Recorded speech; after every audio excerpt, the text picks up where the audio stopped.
Malam Minggu.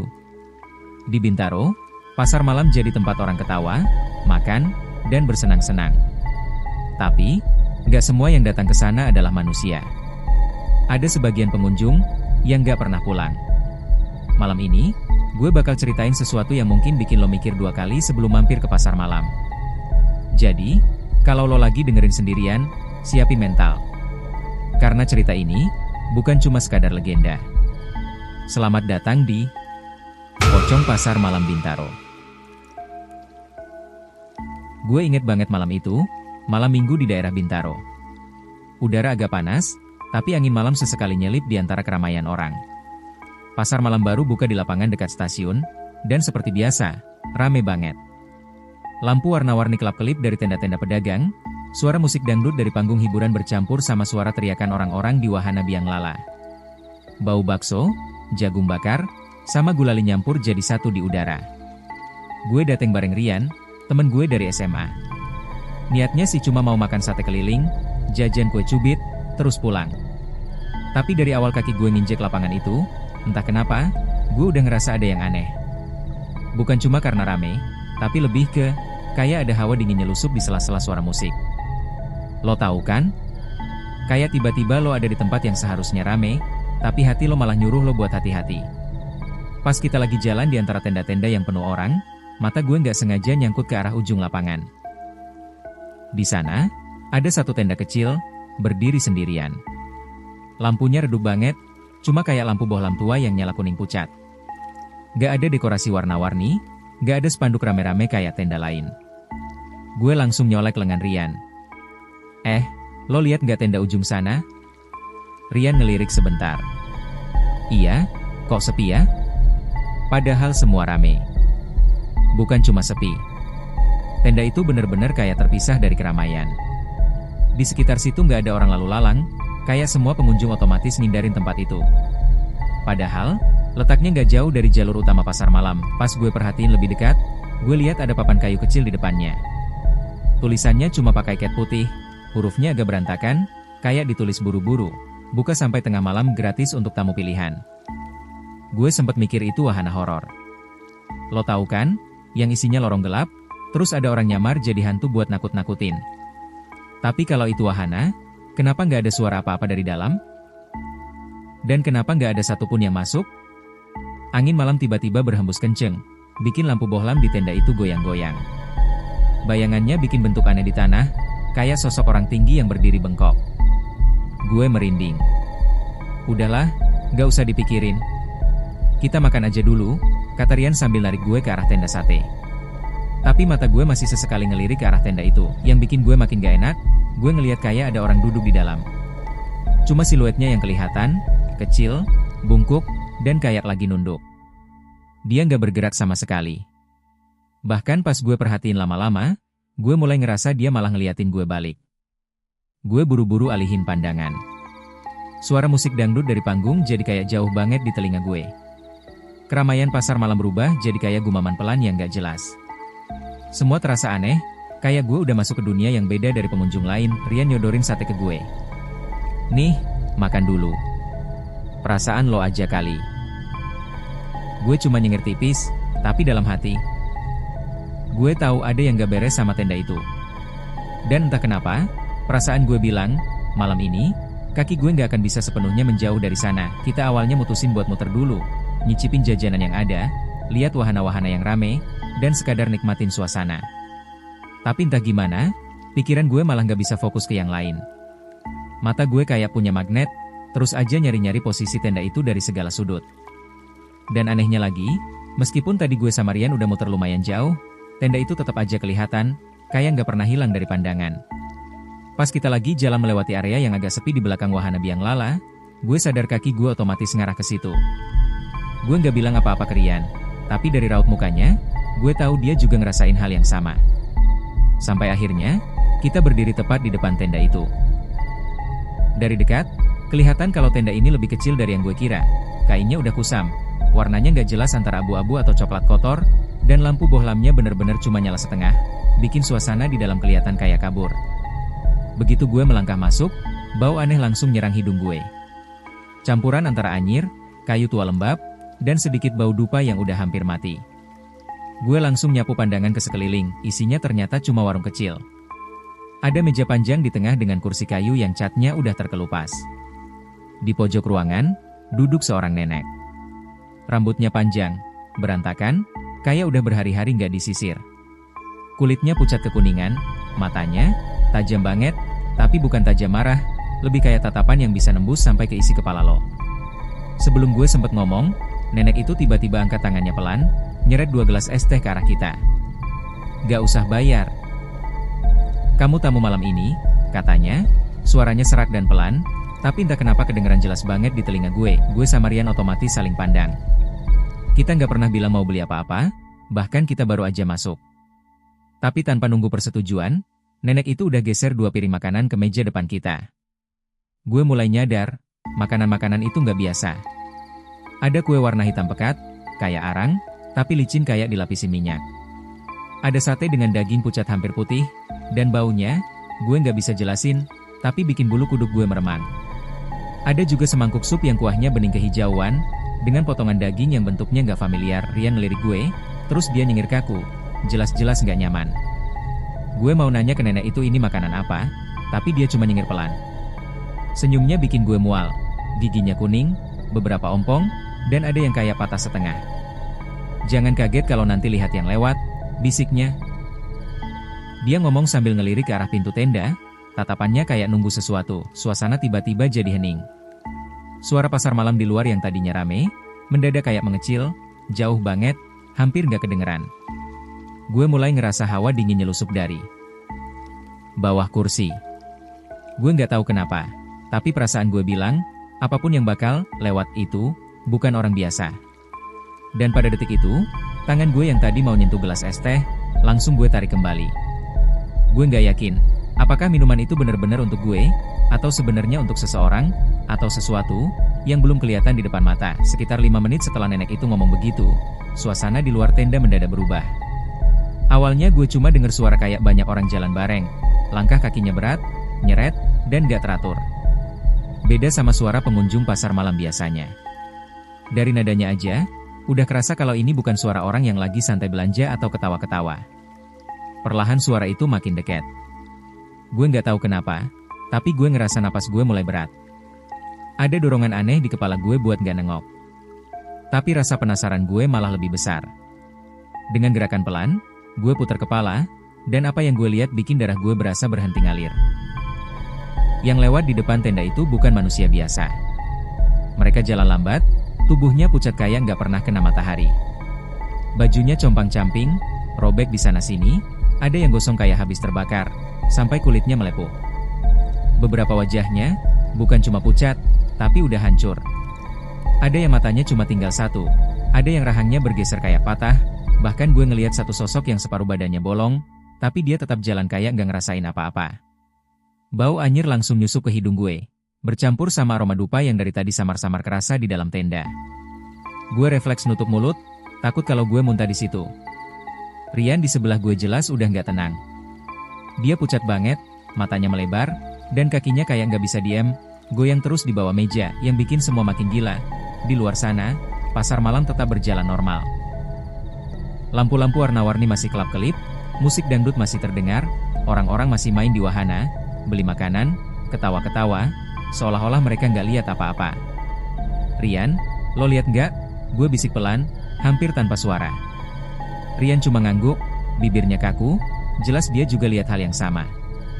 Di pojok, nenek itu masih duduk tenang, tatapannya lurus ke arah rombongan yang lewat. Dia ketawa pelan, tapi suaranya bikin bulu kuduk gue berdiri semua. "Mereka cuma datang malam-malam tertentu," katanya, pelan tapi jelas. "Pasar malam ini, bukan cuma buat kalian yang hidup." Kata-katanya langsung nyangkut di kepala gue. Pasar malam ini, tempat berkumpulnya arwah. Gue nyoba mencerna maksudnya, tapi rasanya otak gue malah penuh sama rasa takut yang numpuk. Gue mulai nyadar, tempat ini gak cuma sekadar aneh, ini kayak gerbang antara dunia kita dan dunia mereka. Beberapa sosok yang lewat berhenti sebentar di depan tenda. Ada satu yang tinggi banget, kepalanya hampir nyentuh atap kain, bajunya lusuh, matanya cuma 2 lubang gelap. Ada juga seorang perempuan berambut panjang, rambutnya basah, Baju putihnya nempel di tubuhnya yang penuh memar. Dia ngeliatin gue, lama. Dan itu bikin gue ngerasa kayak tenggorokan gue dicekik dari dalam. Gue nunduk, pura-pura nggak lihat, tapi perasaan itu nggak hilang. Malah, gue ngerasa hawa dingin merayap di punggung gue, bikin seluruh tubuh gue kaku. Rian nyenggol kaki gue pelan, dan gue ngerti, dia juga ngerasa ada yang gak beres sama salah satu tamu yang berhenti itu. Begitu rombongan itu akhirnya lewat, suasana kayak balik normal. Musik kembali terdengar jelas, suara orang ketawa lagi masuk ke telinga gue. Tapi gue tahu, normal itu cuma buat mereka yang gak bisa ngeliat. Buat gue dan Rian, malam itu udah berubah jadi sesuatu yang gak akan pernah kita lupain. Dan yang paling bikin gue takut, dari cara nenek itu senyum, kayaknya ini baru permulaan dari apa yang bakal kita alamin malam itu. Jam udah hampir nyentuh tengah malam. Gue mulai ngerasa gak nyaman lagi ada di pasar malam ini. Udara yang tadinya cuma dingin sekarang berubah jadi kayak nembus tulang, bikin gue merinding dari leher sampai kaki. Gue lihat ke arah Rian, dan dari raut wajahnya, gue tahu dia juga pengen cepet-cepet cabut. Tanpa banyak ngomong, gue ajak dia jalan ke arah gerbang. Kita baru melangkah beberapa meter dari tenda nenek itu, tiba-tiba semua lampu pasar malam padam bersamaan. Gelap total. Gak ada satupun cahaya kecuali dari bulan yang samar ketutup awan. Musik dangdut yang dari tadi nyaring pun langsung berhenti. Suara orang-orang hilang. Sepi. Yang tersisa cuma suara angin malam yang kencang banget, nyapu lapangan kosong ini sampai kain tenda-tenda berderi keras. Gue ngerasa perut gue mules. Angin itu dinginnya gak normal, kayak ada sesuatu di dalamnya yang nyeret hawa kematian.